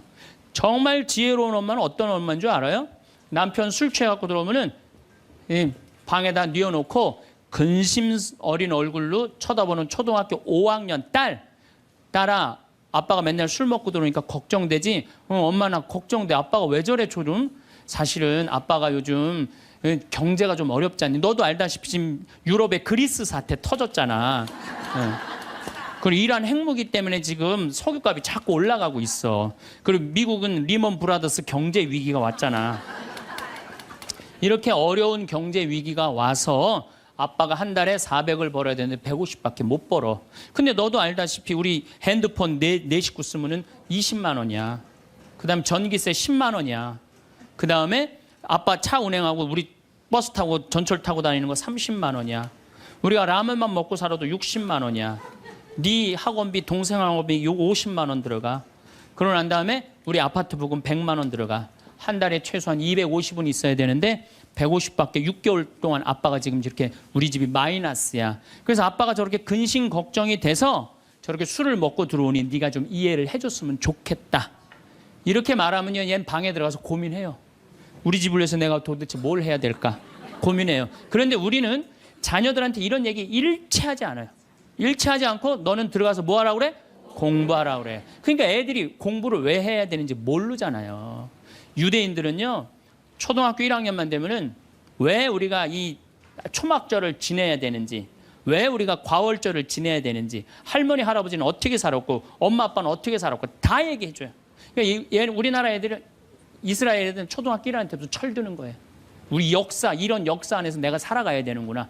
제가 지난 3월 달에, 내가 이제 다음 겨울에 저기 12월 달에 그 강의를 이제 말씀을 드릴 거예요. 3월 달에 이스라엘에 초청을 받아서 갔다 왔어요. 근데 마침 내가 그 사막 체험을 했는데, 그때 이스라엘의 영재 아이들이 거기 왔었어요. 천재 아이들이죠. 근데 이스라엘은 고등학교 3학년 18살만 되면요, 무조건 군대 가야 돼요. 3년. 남자고 여자고 다 3년. 근데 걔네들이 전부 다 의대 합격한 애, 공군사관학교 합격한 다 그런 애들이야. 그래서 내가 물어봤어요. 니네들은 18살만 되면은 군대를 간다는데 너희들 정말 군대 가고 싶느냐? 내가 물어봤는데 걔네 눈빛이 반짝반짝 거리면서 나는 이 나라를 위해서 가겠다는 거예요. 그리고 그냥 가는 것도 아니고 반드시 가고 난 기쁘게 가겠다는 거예요. 얘네들은 역사, 의식, 가정의식 다 있는 거야.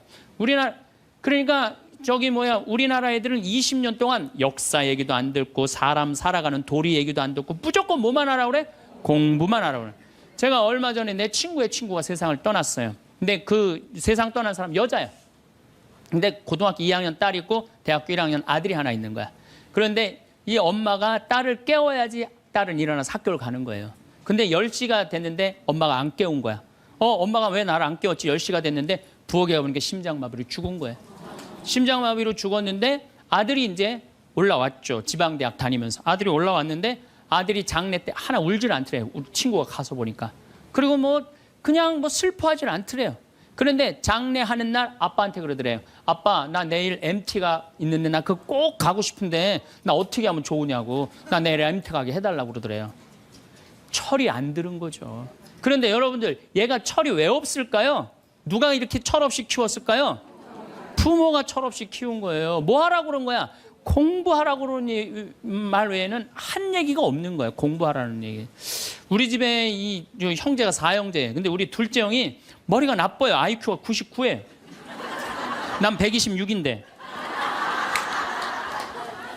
근데 우리 둘째 형이 중학교 1학년 때 어느 날 갑자기 공부를 잘하는 거예요. 반에서 1, 2등을 하는 거예요. 그리고 좋은 고등학교 가고 좋은 대학 나와서 대기업 하고 요즘 아주 그냥 번듯한 회사의 사장이에요. 그래서 내가 3년 전에 형한테 물어봤어요. 형은 IQ가 자기 항상 그러니까 난 99밖에 안 된다고. 형은 IQ가 99밖에 안 되는데 왜 이렇게 공부를 잘하고 사회에서 이렇게 정말로 남들 부러워하는 자리까지 올라갔느냐고. 왜 IQ가 99밖에 안 되는데 왜 갑자기 공부를 잘하느냐고 내가 물어봤어요. 근데 형이 이런 말씀을 저한테 하더라고. 형이, 신부님, 내가 중학교 1학년 때 아버지가 간 수술했어요. 큰 간 수술을 했어요. 난 초등학교 4학년 때 기억나요. 아버지 병원에 가면 천도복숭아 따먹었던 거 기억나요. 그리고 아버지가 퇴원을 하고 다음 날 허리를 구부리고 출근을 하시더래요. 근데 우리 형이 보니까 어머니가 그랬대요. 여보, 며칠 쉬었다가 나가라고. 그렇게 허리를 구부리고 어떻게 출근을 하느냐고. 근데 아버지가 그러더래요. 나는 내 자식 먹여 살리고 공부시키려면 오늘부터 나가야 된다고. 그 일주일 동안 이 99짜리 IQ가 지켜본 거예요. 일주일 동안 지켜보면서 자기가 그런 생각을 했대요. 내가 저 아버지를 위해서 해야 되는 건 공부다. 그래갖고 이 99 IQ가 코피가 터져가면서 공부를 한 거예요. 근데 그 아들은 내가 봐도 그때부터 효자인데 지금까지도 효자예요. 왜? 부모의 삶에 동참했기 때문에. 여러분들은 자녀를 여러분들의 삶에 얼마나 동참시키세요? 어제 내가 평창에서 강의를 했는데 할머니 한 분이 평생 한 번도 그런 얘기 안 했대. 자식한테 먹여주고 재워주는 거 외에는 한 게 없다는 거예요. 여러분들, 개는요 10마디 알아듣는데요. 기다려, 앉아, 손, 엎드려, 이 정도 알아듣는데요. 그리고 원숭이는 한 30마디 알아듣는데 자기네들끼리도. 사람은 적어도 하루 한 집에서 살면서 10,000마디는 해야 된대요. 근데 우리가 자녀들한테 무슨 얘기해? 일어나, 밥 먹어, 학교 가, 숙제, 공부해, 시험은 10마디 정도밖에 안 한 거야. 20년 동안. 어떤 하느님을 사랑하는 거, 사람을 사랑하는 거, 살아가면서 사람의 도리, 우리 집안의 내력, 그런 얘기 생전 안 하는 거예요. 생전. 내가 어떤 고민을 하는지, 내가 어떤 갈등 속에서 사는지, 아빠하고 어떤 추억이 있는지 그런 거 전혀 모르는 거예요. 밥만 먹여주는 그러니까 10마디 이상 안 하는 거예요. 그러니까 내가 자녀를 키우면서 계속 들어가서 공부해 10마디 이상 안 한 이 집은 무슨 집이냐? 개 같은 집이에요. 개 같은 집. 사람 집이 아니에요. 사람 집이 아니에요. 다정한 대화를 할 수가 없는 거야. 그러니까 우리 이 둘째 아들은 정말 그때부터 지금 나이가 50이 넘었는데 아직까지도 효자예요.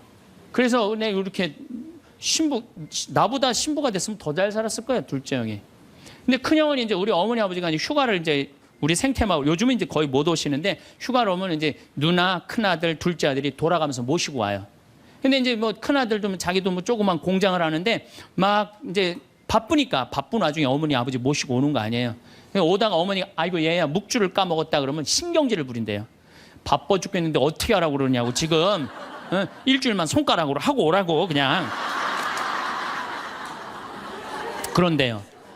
근데 둘째 아들은 어머니가 딱 이제 아들 둘째 아들이 태우고 평창에 오다 얘야 묵주를 까먹었다 그러면 둘째 아들은 그런데 우리 어머니가 저한테 해준 얘기예요. 어머니 걱정하지 마세요. 톨게이트 앞에서도 그런데 어머니 걱정하지 마세요. 차 돌리면 되죠 뭐. 그리고 그 차를 돌려갖고 30분 동안 집에 가서 그 묵주를 찾아서 모셔다 드린다는 거야. 그러니까 부모가 불편한 게 싫은 거야. 왜? 이 자식은 중학교 1학년 때부터 누구의 삶에 동참한 거야? 부모의 삶에 동참한 거야. 여러분들은 자녀들을 언제부터 삶에 동참시켰어요? 부모가 속이 썩는지 아빠가 힘든지 고통스러운지 그런 건 하나도 얘기 안 하잖아요. 그리고 너는 뭐만 하면 돼? 공부만 하면 되는 거야.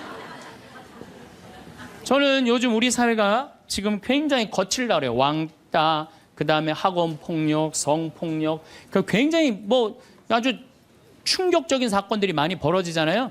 내가 보기에는 이거는 다 집안에서 교육이 말이 안 통해서 그래. 부모가 진리를 애들한테 알려줘야 될 거 아니야. 진리를. 그리고 하느님의 사랑도 알려줘야 되고. 근데 그런 얘기 생전 안 하는 거예요. 저는 요즘 무슨 대책 막 낼 때 정말로 한심해요. 그런 대책으로는 해결이 안 돼요. 저는 중학교 때 성당을 이틀 갔어요. 토요일 날, 일요일 날. 뭐 이틀 간 게 아니라 6일이면 6일 다 갔죠. 7일이면 7일 다 갔어요, 성당. 매일 가서 성당 살았어요. 그 성당 가면은 매일 교리 배우고, 거룩한 거 배우고, 진리 배우고, 사람 사랑하는 거 배우고, 사람 배려하는 거 배우고. 그랬잖아요. 학원이 무슨 학원이야. 토요일 날이는 맨날 친구들하고 이 순교자 성월에는 유대철 내가 그때 주인공 됐었어. 유대철 연극하고 성탄 때는 또 저기 뭐 성가 연습하고 문학적으로 심성적으로 신앙생활을 했을 때는 아이들이 거룩하고 그중에 또 뭐 신학교 간 뭐 학사님 있으면 그 학생님 너무너무 부러우면 나도 한번 신부로 살아볼까? 또 수녀원 간 사람 있으면 또 이 여자아이들도 나도 저렇게 아름다운 수도자로 살아볼까? 그런 문화가 있었다고요. 근데 우리 천주교만 그런 게 아니라 자라보면 교회 다니는 애들, 절에 다니는 애들 다 그렇게 자랐어요. 그러니까 심성이 예쁘게 자라는 거죠. 근데 요즘 애들은 뭐만 해요? 공부만 해요. 그러니까 심성이 예쁘게 자랄 수가 없는 거예요. 아무리 대책을 발표해봐요. 소용이 없는 거예요. 그래서 나는 진짜 똑똑한 정치인이라면은 토요일 날, 일요일 날 신앙생활 하게 해야 돼요. 똑똑한 정치인들이라면. 그 문화생활 하게 해야 돼, 애들이. 절대 공부를 하면 안 돼요. 토요일 날, 일요일 날은. 그렇게 자라면은 우리 사회가 굉장히 건강해지고 거룩해지고 진리가 충만한 나라가 될 거예요. 공부한다고 되는 일이 아니에요. 공부한다고.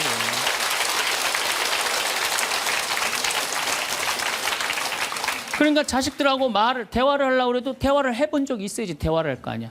공부하라는 말 외에는 해본 적이 없는데. 그래서 엄마 명동에 어때? 좋았어? 좋았어. 어떻게 좋았어? 그냥 좋았어. 넌 들어가서 빨리 공부해. 자, 그렇다면은 내가 어떻게 하면 대화를 잘할 수 있을까? 말을 잘할 수 있을까? 첫 번째, 들어라. 우리가 이게 부족해요. 듣는 게 부족해. 우리나라 사람들이 듣는 게 부족해. 제가 평택에서 본당 신부할 때 교우가 한 5,000명 됐었어요. 본당 신부 혼자 하는데 하루에 고해성사를 200명, 300명이 보는 거예요. 너무너무 힘든 거야. 그러니까 내가 주일날 막 교우들이 1분 이상 고해를 하면 막 신경질이 나는 거야. 그러니까 할머니들이 그냥 신부님 내가 6.25 때 시집 와갖고 그냥 독자 집에 시집을 왔는데 아들을 하나 낳았어요. 아들을 하나 낳았는데 그놈이 독자라고 내가 너무 오냐오냐 해서 키우다 보니까 이놈을 장가를 보냈는데 이놈이 이혼을 해갖고 손자를 나한테 맡겨갖고 내가 지난주에 그 손자 찾으러 다니느냐고 주일미사를 빠졌어요. 주일미사 빠졌는데 왜 6.25 전쟁부터 시작을 해. 그래서 내가 그래요. 저 교우들한테 항상 교육할 때 죄는 간단히 죄 진 것만 얘기해라. 과정은 설명하지 말고. 그러니까 참 교우들도 죄 결론만 얘기하는 게 참 답답할 거 아니야. 고해소에서 그 답답한 속을 털어놔야 되는데 신부님은 막 200명, 300명 주름 기다리고 있고. 근데 내가 능평이라는 데 본당 신부를 딱 갔는데 교우가 500명이야. 딱 10분의 1이야.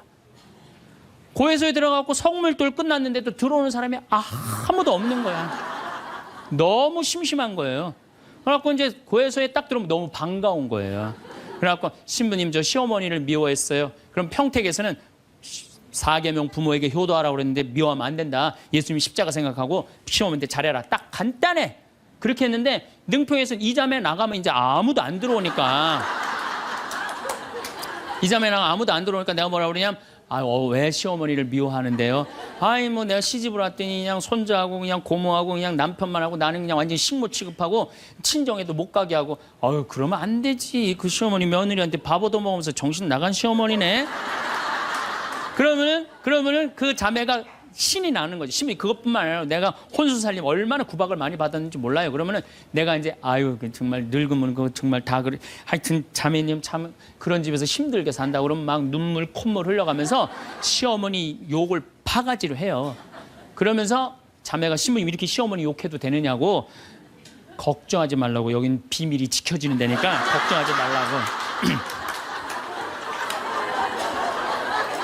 한 20분 정도 막 시컷 시어머니 욕하면은요, 대부분의 며느리들이 뭐라 그러냐면 신부님 꼭 시어머니가 있어서 불편한 것만은 아니에요. 시어머니가 애도 봐주고 반찬도 이런 거 저런 거 해줄 때는 난 너무너무 좋아요. 그런 것도 있어요. 예. 신부님 이번 사순절을 맞이해서 내가 우리 성가정 만들려니까 내가 시어머니한테 내가 잘할게요. 뭐 잘하면 좋죠. 반찬도 맛있게 하고 한 번 더 웃으면서 얘기할게. 훌륭하십니다. 나는 한 게 아무것도 없어. 그러느냐고. 그러면 자기가 고해하고 자기가 훈화하고 자기가 보속하고 자기 결심까지 다 하기가 나가. 말은요 들어주기만 하면 돼요. 여러분들 친구들하고 뭐 좀 상담할 때 지적질할 필요 하나 없어요. 나이 50, 60 넘어갖고 너 그러니까 네가 그 꼴로 사는 거야. 그러면 그 자기 속 얘기하는 사람이 너 그러니까 그 꼴로 사는 거야. 그럴 때 맞아. 내가 그래서 내가 이 꼴로 사나 보다. 그럴 것 같아. 기분 나빠할 것 같아요. 당연히 기분 나빠하죠. 당연히. 우리 집에 많은 그 중고등학교 학교 다니기 싫어하는 애들을 데리고 와요. 요즘 내가 바빠서 거의 상담을 못 하는데 데리고 오면은 얘가 학교를 안 간다는 거예요. 중학교 2학년, 3학년 애가 학교를 관두겠다는 거예요. 그러면 내가 많은 경우 상담을 하면은 거의 90%는 그랬던 것 같아요. 너 학교 많이 다니기 싫으니? 네, 다니기 싫어. 그럼 관둬. 뭐 다니기 힘들고. 신부님한테 다니라고 설득하러 데리고 왔는데 신부님이 뭐라 그래? 나는 이제 그렇게 마음 먹고 애가 오는 거예요. 저 엄마가 날 저기까지 데려간 거는 나를 학교를 다시 다니게 설득을 시키려고 저 신부를 만나게 해주는구나. 근데 내가 관둬. 뭐하러 다녀? 내가 엄마한테 자세히 얘기해 줄 테니까 너 관둬. 근데 왜 다니기 싫은데 이유가 뭐야? 그럼 공부도 따라가기 힘들어. 그래, 맞아. 한번 따라지면 그거 못 따라가. 너 있잖아. 너는 머리로 살 놈이 아니라 내가 보기엔 몸으로 살 놈이다, 너. 너 우리 생태마을에 와갖고 농사나 져라. 그러면 이제 자기 친구 얘기, 부모한테 섭섭한 얘기 다 해요. 그럼 얼마나 힘들었겠니? 그 다니기, 너 수업 시간에 조는 이유가 있지. 뭐 이해를 해야지 알아서 볼 거 아니야. 이해도 안 되는데 눈 뜨고 쳐다보고 있는 거 쉽지 않지. 신부 그거 어떻게 알았냐. 다 내가 옛날에 해봐서 알아. 한 1시간 동안 얘 공감, 동감 해주고 고개만 끄덕여주면요. 얘네들이 거의 끝날 때 뭐라 그러는지 알아요? 신부님 막 그래도 아무리 생각해봐도 중학교는 졸업해야 될 것 같아요. 아니야. 중학교 졸업할 필요 없어. 나중에 네가 철 들으면 졸업해도 돼. 자퇴 그냥 하는 걸로 하자. 아니에요, 신부님. 중학교 졸업하는 게 나을 것 같아. 그래? 그러면 가서 한번 다녀봐. 다니다 힘들면은 꼭 나한테 얘기하면 내가 꼭 엄마한테 얘기해 줄게. 그래서 중학교, 고등학교, 대학 졸업한 애들 많아요. 아직도 연락하는 애들이 많아요. 신부님 감사하다고. 내 인생의 마지막 거처로 어디가 좋을까? 여러분들도 생각해 보신 적이 있으시겠죠? 저도 올해 60이 되는 해여서 그런지 부쩍 이런 생각을 많이 하게 됩니다. 은퇴 설계라고 하면 사람들이 재정적인 문제를 먼저 떠올리지만 사실은 인생을 어디서 지낼 것인가 하는 마지막 거처에 대한 결정이야말로 최우선 순위를 놓고 신중히 고려하고 결정할 수 있도록 준비해야 할 사안입니다. 그렇지 못하면 여기 가서 살자, 저기서 살자 하면서 옮겨 다니다가 돈만 잃고 몸만 골아버리기 십상이거나 10억 가까운 보증금을 내야 하지만 대기자가 많아 평균 2에서 3년은 기다려야 할 정도로 인기가 높습니다. 호텔 스위트룸 같은 곳에 살면서 청소 안 해도 되고 침구는 매일 뽀송뽀송하고 삼시세끼 고급진 식단으로 이루어진 식사를 할 수 있고 언제든지 의료진의 진료를 받을 수 있는 곳. 비슷한 연령대 친구들이 이웃인 데다가 수영장, 헬스클럽은 물론이고 다양한 프로그램이 있어 한시도 지루할 틈이 없을 것 같은 곳. 서울 도심이나 인근 도시에 자리 잡고 있어 외출도 자유로울 뿐만 아니라 가족들도 교통체증 없이 수시로 찾아올 수 있는 이곳은 낙원으로까지 비춰질 수 있습니다. 이런 생각으로 호텔식 실버타운에 들어간 70대 초반 부부가 있습니다. 입주를 위해 방문했던 실버타운은 그야말로 천국과 같았습니다. 내부의 수영장과 헬스클럽은 물론이고 소극장의 도서관, 당구장, 탁구장, 노래방에 방문한 가족들과 모임을 가질 수 있는 고급 레스토랑, 그리고 스카이라운지에 와인바까지 있어 자신이 좋아하는 재즈를 들으며 이웃 친구와 늦도록 담소를 나눌 수 있겠다는 생각에 부부는 서둘러 입주를 했습니다. 이게 5년 전의 일입니다. 이곳에서 나중에 거동이 불편할 때라도 보살핌을 잘 받으며 자식들에게 부담 주지 않고 여생을 보내면 되겠구나 하는 생각에 마음까지 홀가분해졌다고 합니다. 첫 몇 개월은 그야말로 구름 위를 걷는 기분이었습니다. 사실 실버타운 안에 있을 때는 호텔 같은 방 안에서 많이 지냈고 시설을 본격적으로 이곳저곳 이용하기보다는 외출해서 친구들을 만나 자랑하기 바빴기 때문에 여전히 방문객처럼 지냈습니다. 입주 후 들뜬 몇 개월이 지나자 점점 일상의 무게에 짓눌리기 시작했습니다. 호텔급 셰프가 만들어준다는 진수성찬도 하루 이틀이지 질려서 매일 먹기엔 물렸습니다. 그러다 보니 부엌에서 직접 요리해 간단하게 먹는 날도 많아졌습니다. 부와 연륜을 쌓으며 성공한 인생을 일군 소위 상위 1%에 들어가는 사람들과의 지적인 대화를 기대했지만 허무한 착각이라는 것을 깨닫는 데는 그리 오래 걸리지 않았습니다. 자신과 같은 관심거리를 갖고 있는 사람을 실버타운에서 찾기 어려웠을 뿐만 아니라 모여서 하는 이야기를 들어보면 대개는 끝없는 자기 자랑과 자식 자랑만 늘어놓기 일쑤였습니다. 밥 한 끼를 먹으러 식당에 내려가려 해도 옷을 외출할 때처럼 차려입고 나가야 했습니다. 안 그러면 분위기를 해친다는 말이 나오기 때문이었습니다. 옛 친구를 만나 이런 하소연을 했더니 대뜸 이런 말을 하더라고요. 아니, 뭐 하러 그렇게 비싼 돈 내고 그런 데 들어가서 사냐. 호텔은 그냥 여행 가서 잠깐씩 다녀오면 되는 거고 그곳에서 제공하는 서비스라면 내가 사는 주상복합 아파트와 별반 다르지도 않아. 나도 아파트를 나와서 엘리베이터 타고 내려가면 온갖 식당들이 한 빌딩 안에 있고 헬스클럽에 병원에 목욕탕에 커피숍과 슈퍼마켓도 있고 빵집도 있고 그 정도는 건물 밖에 나가지 않아도 살 수 있어. 우리도 그래. 그래, 당구장도 있다, 야. 너네 실버타운에 치과 있어? 우리 건물에 치과도 있어. 이 70대 부부는 실버타운 생활 2년 만에 그곳을 나왔습니다. 이 과정을 거치면서 깨달은 것은 나이가 들어도 남녀노소가 한데 어울려 지내는 환경 속에서 사는 것이 최고이고 두 다리가 성한 건강한 노인이 비싼 돈을 내면서 노인들만 모여 사는 실버타운에 들어가면 더 빨리 늙는다는 것이었습니다. 실제로 65세 이상 성인들에게 여전히 건강하다면 어느 곳에서 살고 싶냐는 질문에 응답자의 83%가 현재 살고 있는 집에서 계속 산다는 답변을 선택했습니다. 거동이 불편하게 되었을 때는 어떻게 하고 싶냐는 질문에서도 전체 응답자의 55%가 돌봄 서비스를 받으면서 현재 살고 있는 집에서 계속 살고 싶다고 답했습니다. 나이 들어 가장 좋은 곳, 그리고 우리가 여생을 보낼 마지막 거처로 최고의 장소는 바로 익숙한 우리 동네, 우리 집입니다. 설사 건강이 나빠지더라도 이미 오래 살아서 익숙해진 동네에서 사는 것이 행복한 삶이라 여겨지는 겁니다. 여러분은 여생을 어디서 살고 싶으십니까?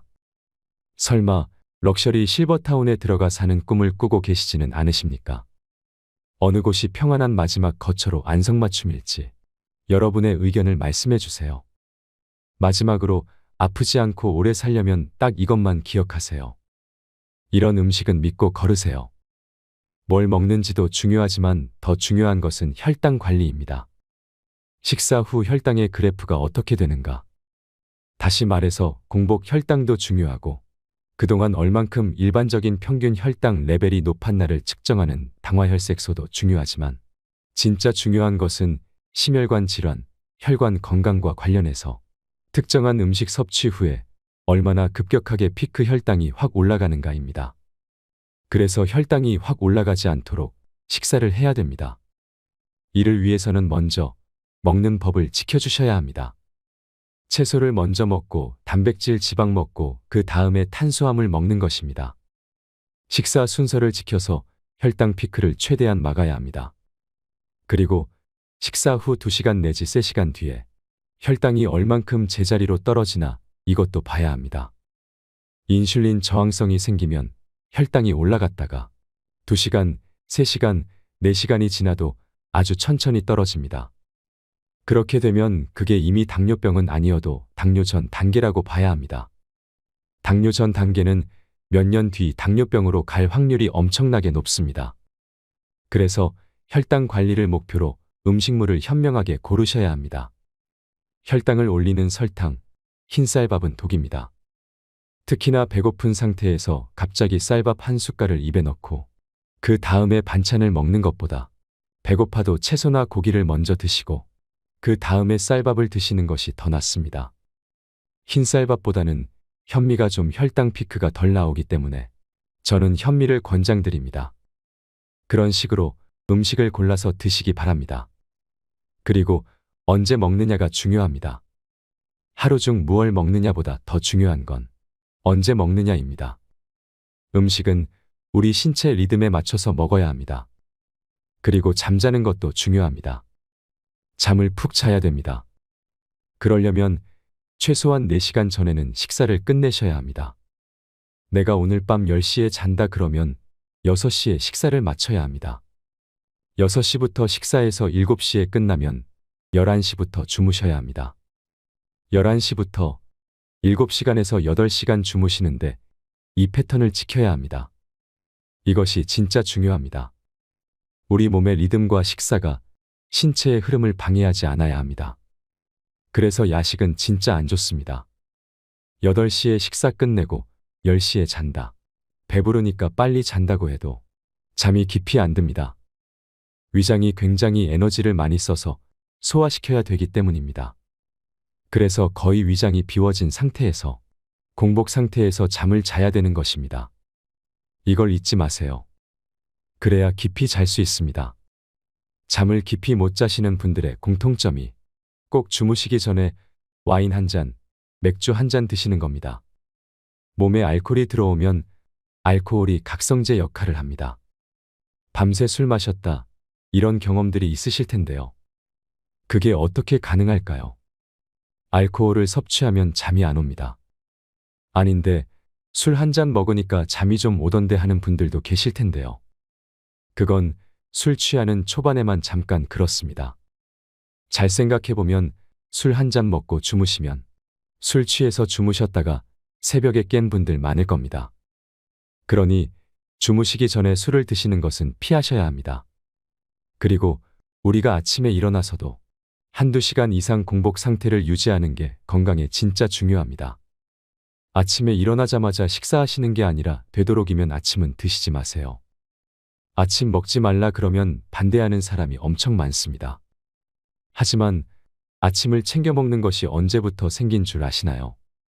20세기에 들어와서 9시까지 출근해야 하는 공장 노동자, 사무실 노동자가 생긴 이후에 생긴 겁니다. 그때 토스트라는 게 생겼습니다. 그리고 노동자들을 위해서 재미란 게 생겼습니다. 당분을 번복해서 혈당을 확 올려주는 것입니다. 이게 영국 공장 노동자들이 하던 것인데 그게 아침으로 발달된 것입니다. 아침에 일어나자마자 시원하게 오렌지 주스 드시면 절대 안 됩니다. 혈당이 팍 오릅니다. 그런 위험한 짓 하지 마세요. 꼭 아침을 드셔야 되면 계란이나 아보카도 같은 음식을 드시는 게 좋습니다. 평소에 간헐적 단식을 해야 합니다. 운동을 꾸준히 하신 분들은 공복이 12시간만 돼도 세포 자가포식 현상이 생깁니다. 세포 자가포식은 몸에 열량이 안 들어오니까 우리 몸이 내 몸 세포를 분해해서 에너지원을 확보합니다. 지방세포일 수도 있지만 단백질, 지방, 우리 몸의 여러 가지 장기 세포들을 분해해 버립니다. 그런데 근육세포는 잘 분해를 안 합니다. 왜냐하면 우리 신체가 굶으면 운동해야 된다는 걸 알기 때문입니다. 그래서 근육세포는 안 건드리고 다른 세포를 건드려서 스스로를 잡아먹습니다. 정말 우리 신체는 매우 똑똑합니다. 낡은 세포, 노화된 세포, 기능이 떨어진 세포를 먼저 잡아먹습니다. 그래서 세포 자가포식을 자꾸 하면 젊어집니다. 신체 기능이 올라가게 되는 것입니다. 머리도 잘 돌아가게 되겠지요. 치매 예방도 됩니다. 12시간 만에 그런 효과가 생긴다는 말입니다. 그러면 12시간이 지나서 16시간까지 한 4시간 동안 자가 포식이 일어난 다음에 점심 식사를 한다. 그때는 진짜 마음껏 드셔도 됩니다. 탄수화물, 지방, 단백질. 그냥 몸이 원하는 대로 드시면 됩니다. 다만 순서는 지켜주세요. 탄수화물을 나중에 드셔야 합니다. 그리고 저녁 때 또 마음껏 드세요. 하루 2끼를 마음껏 드세요. 그러면 평소 드시던 하루 3끼 먹던 열량을 다 먹을 수 있습니다. 즐겁게 맛있게 다 드실 수 있습니다. 굶을 필요 없습니다. 열량 소비 줄일 필요 없습니다. 그런데 무슨 일이 생길까요? 젊어지고 체지방률이 쭉쭉 내려가는 걸 느낄 수 있을 겁니다. 근육량은 올라가는 걸 느낄 겁니다. 간헐적 단식하는 것이 참 좋습니다. 72시간, 48시간 단식을 하면 세포 자가 포식 현상이 더 많이 생기겠죠. 여기서 재밌는 최근 연구 결과가 하나 있습니다. 12시간 만에 자가 포식 현상이 생기려면 평소 운동을 많이 해야 됩니다. 근력 운동을 유산소 운동을 해야 합니다. 그런데 운동을 안 하죠. 운동을 안 하신 분은 36시간 굶어야 자가 포식이 생기기 시작한다고 합니다.